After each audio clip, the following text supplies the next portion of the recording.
att detta troligen rör sig om en medveten handling. Nord Stream, c'est un gazoduc qui relie la Russie à l'Allemagne en passant sous la mer Baltique, qui devait approvisionner en gaz toute l'Europe à partir de l'Allemagne.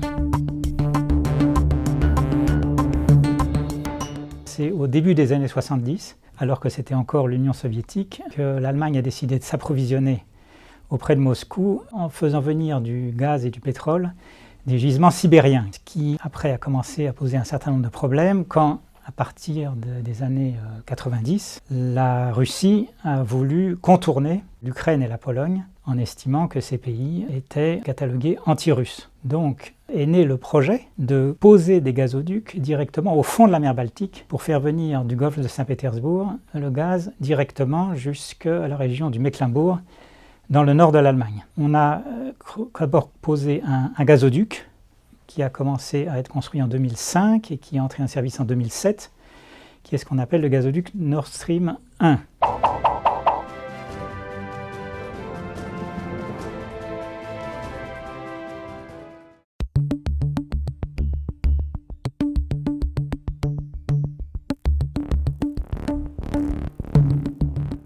Puis on a construit un deuxième gazoduc, le gazoduc Nord Stream 2, qui aurait dû entrer en service cette année, qui ne l'a pas été parce que l'Allemagne a décidé, après l'invasion de l'Ukraine, de suspendre le projet et de, en gros, faire comme si il n'avait jamais existé.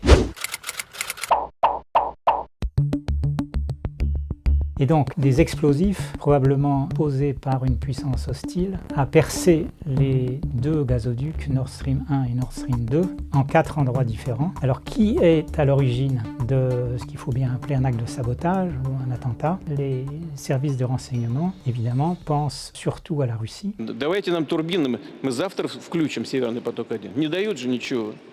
Вот используют как оружие. Какое оружие? Сами натворили дело, теперь не знают, что с этим делать. Загнали себя в так называемый санкционный тупик.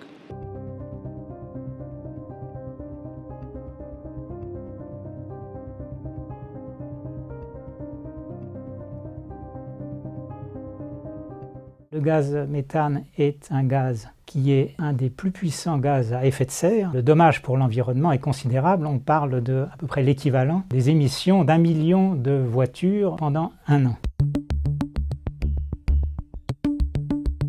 C'est elle qui aurait eu intérêt à faire comprendre aux Européens que ces infrastructures essentielles, qui sont des infrastructures souvent sous-marines, comme les câbles sous-marins, les gazoducs ou les éoléoducs, sont extrêmement vulnérables si jamais l'Europe continue à soutenir l'Ukraine comme elle le fait, à lui vendre des armes et à sanctionner la Russie pour la guerre en Ukraine.